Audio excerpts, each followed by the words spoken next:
Hello అండి, అందరికీ నమస్కారం. ఈరోజు మనం పి సుభాషిణి గారు రచించిన మాట్లాడుకుందాం రా అనే ఓ చక్కటి కథను విందాం. ఇక కథలోకి వెళ్దాం. పర్సనాలిటీ డెవలప్మెంట్ క్లాస్కి అటెండ్ అవుతున్నప్పటి నుండి వేణుగోపాల్ మనసు అదే వాక్యం చుట్టూ తిరుగుతోంది. భార్యాభర్తలు ఆనందంగా ఉండాలంటే వారి మధ్య కమ్యూనికేషన్ గ్యాప్ ఉండకూడదు. శ్రీలత ఈ మధ్య తనతో ముభావంగా అంటే ముట్టనట్టుగా ఉంటుంది. మనసులోనే అనుకున్నాడు వేణుగోపాల్. అప్పుడే అతడికి క్లాస్లో చెప్పిన మరికొన్ని వాక్యాలు గుర్తొచ్చాయి. మీ జీవిత భాగస్వామి ముభావంగా ఇబ్బందికరంగా ప్రవర్తిస్తుంటే మీ మధ్య కమ్యూనికేషన్ గ్యాప్ ఉన్నట్టే. అప్పుడు మీరిద్దరూ కూర్చొని ఒకరి భావాలు ఒకరికి తెలియజేస్తూ అసలు సమస్య ఏంటో మాట్లాడుకోండి. అదిగో వేణుగోపాల్కి సమస్య అప్పుడే మొదలైంది. అతడు భార్యతో కాసేపు ప్రశాంతంగా మాట్లాడాలి అనుకున్నాడు. కానీ నగర జీవితంలో భార్య భర్తతోనైనా సరే ప్రశాంతంగా కాసేపు మాట్లాడటం ఎంత కష్టమో అతడికి మెల్లగా అర్థం కాసాగింది. ఉదయమే అతడు వంటగదిలోకి వెళ్ళాడు. భార్య భుజం మీద చెయ్యేసి లత అన్నాడు అభిమానం ఒలకబోస్తూ. ఆమె తన పనిలో ఉండి తల కూడా తిప్పలేదు. ఈరోజు మనం సినిమాకెళ్తున్నామా నాన్న? అదిరిపడడం వేణుగోపాల్ వంత అయింది. మాటలు వినిపించిన వైపు అతడు తల తిప్పి చూశాడు. 5 ఏళ్ల కూతురు సౌమ్య వెనకే నిలబడి ఉంది. అతడికి ఏమనాలో తోచలేదు. అడ్డంగా ఊపాడో నిలువుగా ఊపాడో తనకే తెలియదు. తల మాత్రం ఊపాడు. సౌమ్య ఎగిరి గంతేసింది. అక్కడి నుండే అరిచింది, అన్నయ్య, సాయంత్రం మన సినిమాకెళ్తున్నామోచ్. కుడితిలో పడి కొట్టుకుంటున్న ఎలుకల భార్యకేసి దీనంగా చూశాడు అతడు. ఆమె సన్నగా నవ్వినట్టు అనిపించింది. అతడు ఆమె నవ్వును పట్టించుకోదలుచుకోలేదు. అసలే నెలాఖరు రోజుల్లో సినిమా ఖర్చులకు డబ్బెలా సర్దాలా అన్నది ఆలోచిస్తూ ముందు గదిలోకి వెళ్ళిపోయాడు. ఎలాగోలా డబ్బు సర్దుకొని సినిమాకెళ్ళినా మనసు సినిమా మీద లగ్నం కాలేదు. శ్రీలతతో మనసు విప్పి మాట్లాడాలి. ఇక ఆపుకోలేక సినిమా మధ్యలోనే భార్యతో, నేను కాసేపు నీతో మాట్లాడాలి. సినిమాకొచ్చింది మాట్లాడుకోవడానికి కాదు, సినిమా చూడండి కసిరినట్టే అంది శ్రీలత. అతడికి తెర మీద బొమ్మలు కదులుతున్నట్టే అనిపించింది. ఎంత మాత్రమూ ఎంజాయ్ చేయలేకపోయాడు. ఆ రాత్రి ఇంటికెళ్లి భోంచేశాక పిల్లలిద్దరూ నిద్రపోయానని నిర్ణయించుకున్నాక మెల్లగా భార్య కాలు గీకాడు. అమ్మో, ఎలుక! అరుస్తూ లేచింది శ్రీలత. ఏంటమ్మా, ఏమైంది? పిల్లలిద్దరూ కూడా లేచి కూర్చున్నారు. వెధవ ఎలుకలు ఎక్కువయ్యాయి, కాలు కొరికినట్లున్నాయి అంటూ ఆమె కాలు కేసి చూసుకుంటోంది. పిల్లిలా పడక మీద ముడుచుకొని పడుకుండిపోయాడు. మొట్టమొదటిసారి అతడి మదిలో ఆ ప్రశ్న ఉదయించింది. నా పెళ్లాంతో నేను మాట్లాడటం ఎంత కష్టమా? ఆ మాటే తన మిత్రుడు రమేష్తో అంటే అతడన్నాడు, పనుల గురించి మాట్లాడటం కష్టం కాదు గాని మనసు గురించి మాట్లాడాలంటే కట్టుకున్న భార్యతోనైనా అది కష్టమే. ఆ విషయం నాకిప్పుడే అనుభవంలోకి వచ్చింది. అందుకే చెబుతున్నాను. ఓ రోజు ఆఫీస్కి సెలవు పెట్టైనా సరే మీ ఆవిడతో మనసు విప్పి మాట్లాడు చెప్పాడు రమేష్. అలాగే అన్నాడు వేణుగోపాల్. ఆ రోజు ఆఫీస్కి సెలవు పెట్టాడు అతడు. ఎలాగైనా సరే ఆ రోజు భార్యతో తమ మధ్యనున్న కమ్యూనికేషన్ గ్యాప్ గురించి మాట్లాడాలి. గట్టి నిర్ణయమే తీసుకున్నాడు. పిల్లలు స్కూల్కి వెళ్ళాక వీధి తలుపు గడియ వేశాడు. వంటగది వైపు నెమ్మదిగా అడుగులేస్తూ వచ్చాడు. వంట పనిలో శ్రీమతికి సహాయపడుతూ మెల్లగా మాటల్లో దించి తన మధ్య ఎందుకంత ముభావంగా ఉందో అడిగి తెలుసుకోవాలి. వంటగది దగ్గరగా చేరుకున్నాడు గాని లోపలికి అడుగు పెట్టకముందే వీధి వాకిలి దగ్గర తలుపు తట్టిన చప్పుడైంది. ఆ శబ్దం మొదట అపశకునంలా అనిపించింది. అంతలోనే బహుశా ఏ సేల్స్ గర్లో అయ్యుంటుంది, ఏదో చెప్పి పంపించేసి మళ్లీ వంటగదిలో దూరేయచ్చు అనుకుంటూ డోర్ వైపు నడిచాడు. తలుపు తీయగానే వేణుగోపాల్ నాలుక తడారింది. ఎదురుగా పక్కింటి నీలవేణి నిలబడి ఉంది. ఆమెను చూసి అతడు నవ్వలేక నవ్వాడు. ఆఫీస్కి సెలవు పెట్టారా అన్నయ్య గారు అంటూనే నీలవేణి వంటగది వైపు నడిచింది. అతడు పడక గదిలోకి వెళ్లి తలను గోడకేసి కట్టుకున్నాడు. నీలవేణి కనీసం 2 గంటల కబురు చెప్పి వెళ్లిపోయాక అతడు విసురుగా వంటగది వైపు వెళ్లాడు. శ్రీలతకేసి కోపంగా చూస్తూ, వచ్చిన మనిషి 10 నిమిషాలు మాట్లాడి వెళ్లొచ్చుగా, గంటల తరబడి ఆ కబుర్లేంటి అన్నాడు. ఆ విషయంలో తప్పు తన ఇల్లాలిదో వచ్చిన ఆవిడదో అతడికే అర్థం కాలేదు. శ్రీలత చాలా కూల్గా చూస్తూ పలికింది, ప్రతిరోజు 2 గంటలు కూర్చొని వెళ్లే ఆవిడ ఈరోజు 10 నిమిషాలే ఎందుకుంటుంది? తనకు రోజు ఇలా 2 గంటలు కూర్చొని వెళ్లటం అలవాటేగా. రోజూ 2 గంటలు కూర్చుంటుందా? ఆశ్చర్యం కాస్త మోతాదు మించింది. ఆమె అతడి ఆశ్చర్యాన్ని అస్సలు పట్టించుకోలేదు. మరి పిల్లలు స్కూల్కి వెళ్ళాక, మీరు ఆఫీస్కి దయచేశాక ఈ ఇంట్లో నాకు కాలక్షేపం ఏముంటుంది? ఆ నీలవేణిగారే నాకు కాలక్షేపం, కాసింత ఓదార్పు. వేణుగోపాల్కి మూడ్ అవుట్ అయింది. ఈ మూడ్లో మనసు విప్పి మాట్లాడటం బాగోదు. భోజనాలయ్యాక కాసింత రిలాక్స్గా తనను దగ్గరకు తీసుకుని ఆమె ముంగురులు సవరిస్తూ మాట్లాడాలి. భోజనాలయ్యాయి. శ్రీమతితో మనసు విప్పి మాట్లాడటానికి అతడు సిద్ధపడుతుంటే మరోసారి తలుపు చొప్పుడైంది. ఆమె భర్త వైపు తిరిగి, ఎదురింటి వెంకటలక్ష్మి గారు వచ్చినట్టున్నారు. పాపం, మధ్యాహ్నం నుండి ఆవిడే నాకు కాలక్షేపం, మీరు పడుకోండి అనేసి హాల్లోకి వెళ్ళిపోయింది. వేణుగోపాల్కి తన మీద తనకే జాలి కలిగింది. ఫీలింగ్ ఏదైనా మనసు విప్పి మాట్లాడకుండానే లీవ్ వేస్ట్ అయింది. వేణుగోపాల్ మర్నాడు మిత్రుడు ముందు ప్రత్యక్షమై తన గోడు వెళ్లబోసుకున్నాడు. ఆఫీస్ లీవ్ ఎలా వేస్ట్ అయిందో చెప్పాడు. రమేష్ చాలా దీర్ఘంగా ఆలోచించాడు.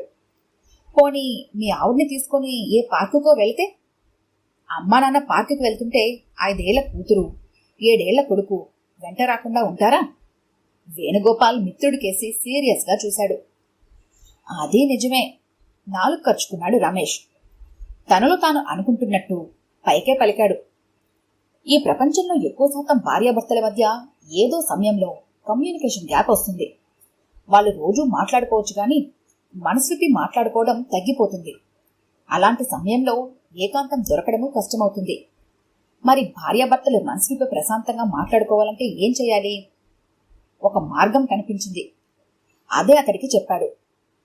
పోనీ చాలా సంవత్సరాలైంది కదా, పల్లెటూరులోని మీ అత్తమామల దగ్గరకు 10 రోజులు వెళ్ళి రాకూడదు? వేణుగోపాల్ ఆకాశంలోకి అదోలా చూశాడు. మా అత్తమామల ఇంటికా అన్నాడు. అవును. సరే, ఆ ప్రయత్నము చేస్తాను అన్నాడు. అప్పుడే పిల్లలకు స్కూల్ హాలిడేస్ కూడా కలిసి రావడంతో భార్య పిల్లలను ఆ పల్లెకు బయలుదేరదీశాడు వేణుగోపాల్. పల్లెలో బస్సు దిగాక మామగారు వీరభద్రయ్య ఎదురొచ్చి తీసుకెళ్లాడు. 4-5 ఏళ్ల తర్వాత ఆ పల్లెకొచ్చాడు అతను. ఆ వాతావరణంలో అడుగు పెట్టడంతోనే సేదతీరిన అనుభూతి కలిగింది. అప్పుడే అతడు భార్య ముఖంలోకి చూశాడు. ఆశ్చర్యం, శ్రీలత ముఖంలో సరికొత్త ఆనందం కనిపిస్తోంది. అతడలా ఆమె ముఖంలోకి చూస్తుండగానే అదేమీ పట్టించుకొని శ్రీలత భర్త చేతిని తన 2 చేతులతో పట్టేసుకుని, మా ఊరు చాలా బాగుంటుంది కదండి అంది. ఆ అన్నాడు అతడు. అందరూ ఇల్లు చేరుకున్నారు. అత్తగారు శేషమాంబ ఆప్యాయంగా పలకరించింది. కూతురు తల్లిని గట్టిగా కౌగిలించేసుకుంది. 1 రోజు గడిచింది. శ్రీలత ఆనందంగా ఉండటం, తనతో ఉత్సాహంగా మాట్లాడటం గమనిస్తూనే ఉన్నా సిటీలో ఏర్పడిన కమ్యూనికేషన్ గ్యాప్ గురించి మాట్లాడాలని అనుకుంటున్నాడు. అసలు తన ఆ పెళ్ళికొచ్చిందే ఆ పని మీదనే కదా. ఆ మధ్యాహ్నం అతడు ఆమెతో అన్నాడు, మధ్యాహ్నం మనమిద్దరం అలా మీ తోట వరకు వెళ్ళొద్దాం. ఎందుకు అని ఆమె ప్రశ్నిస్తుంది అనుకున్నాడు. అలా అనలేదు. పైగా ఉత్సాహంగా అలాగే అంది శ్రీలత. మధ్యాహ్నం వాళ్ళిద్దరూ మామిడి తోట వైపు వెళ్లబోతుంటే అతడు ఊహించినట్టే పిల్లలిద్దరూ మేము తోటకొస్తాం, మేము వస్తాం అన్నారు. శేషమామ వెంటనే, ఒరే, మీ తాతయ్య ఎడ్లబండిలో పొలం వెళ్తున్నారు, తోటకెందుకు, పొలానికెళ్ళండి అంది. ఎడ్లబండి ఎక్కడమా? ఓహో, అయితే మేము తాతయ్యతోనే వెళ్తాం అన్నారు పిల్లలిద్దరూ. వేణుగోపాల్ ఊపిరి పీల్చుకున్నాడు. భార్యాభర్తలిద్దరూ ఇంటి పక్కనే ఉన్న మామిడి తోట వైపు నడిచారు. ఇద్దరూ మోటార్ పంపు దగ్గర ఎదురెదురుగా కూర్చుంటే ఎందుకో తెలియదు, జీవితంలో సాధించలేనిది సాధించానన్న ఆనందం కలిగింది వేణుగోపాల్కి. ఆ ఏకాంతం అపూర్వంగా, అనిర్వచనీయంగా తోచింది. అప్పుడే అతడు భార్య ముఖంలోకి చూశాడు. ఆమె ముఖంలోనూ ఏదో తెలియని ఆనందం వెలుగులు చిమ్ముతోంది. అంతలోనే అతడికి తను ఆ పల్లెకొచ్చిన పని గుర్తుకొచ్చింది. పర్సనాలిటీ డెవలప్మెంట్ క్లాసుల్లో చెప్పిన వాక్యం మనసులో కదలాడింది. 1-2 మాటలు మాట్లాడాక అసలు విషయం మొదలు పెడుతూ అతడు గొంతు సవరించుకున్నాడు. లత, ఎంతో కాలం తర్వాత ఏర్పడిన ఏకాంతంలో కొత్త పెళ్లి కూతుర్లో సిగ్గుపడుతున్నా ఆమె తలెత్తకుండానే ఆ అంటూ జవాబిచ్చింది. నేను నీతో ఒక విషయం మనసు విప్పి మాట్లాడాలని ఇక్కడి వరకు తీసుకొచ్చాను. ఆమె అదిరిపడి తలెత్తి చూసింది. మనసు విప్పి అనే మాట అతడు ఒత్తి పలకడంతో తన ఊహలు ఎక్కడెక్కడికో వెళ్ళిపోయాయి. కొంపదీసి మనసు విప్పడమంటే మనసులో ఉన్న మరో స్త్రీ గురించి చెప్తాడా? ఏమిటది? అతడు ఆమె ముఖంలోకి సూటిగా చూశాడు. అది కూడా అతడి పర్సనాలిటీ డెవలప్మెంట్ క్లాసుల ద్వారా నేర్చుకున్న పాఠమే. ఎన్నాళ్ళో వేచిన సమయం ఈనాడే ఎదురవుతుంటే అన్నట్టుగా ఆ క్షణం అతడి మనసు దూదిపింజలా మారినట్టు తేలికవసాగింది. అది, ఈ మధ్య నువ్వు నాతో ముభావంగా అంటే అంటున్నట్టుగా ప్రవర్తిస్తున్నావు. అతడేమన్నాడో ఆమెకు కొద్ది క్షణాల పాటు అర్థం కాలేదు. అర్థమయ్యాక పెద్దగా ఆ ప్రశాంత వాతావరణంలో ప్రతిధ్వనించేలా నవ్వింది. వేణుగోపాల్ భార్యకేసి చిత్రంగా చూడసాగాడు. ఇదేనా మీరు నాతో మనసిప్పి చెప్పాలనుకున్నది? ఆమె నవ్వుతూనే అంది. అవును.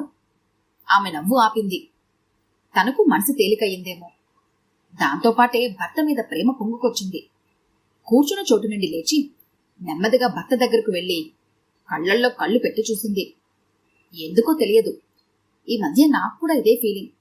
మన మధ్య ఎందుకో తెలియకుండానే ఏదో తెలియని దూరం పెరుగుతున్నట్టు అనిపిస్తోంది. కాని ఆలోచించలేదు. ఇక్కడికొచ్చాక ఈ వాతావరణానికి, మన బిజీ లైఫ్కి బ్యారేజ్ వేసుకుంటే కారణం తెలిసింది. రొటీన్.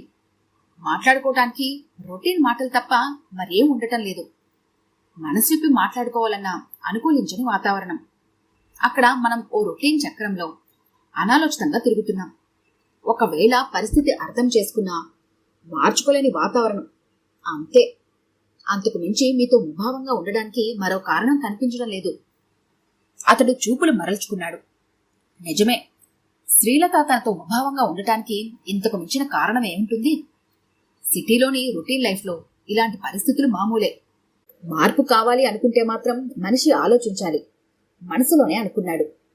తనతో మనసు విప్పి మాట్లాడాలి అనుకోవడం వెనుక ఉన్న బాధ, వ్యధ అర్థం చేసుకోవడం వల్ల కాబోలు శ్రీలతకు భర్త మీద అపరిమితమైన ప్రేమ పొంగుకొచ్చింది.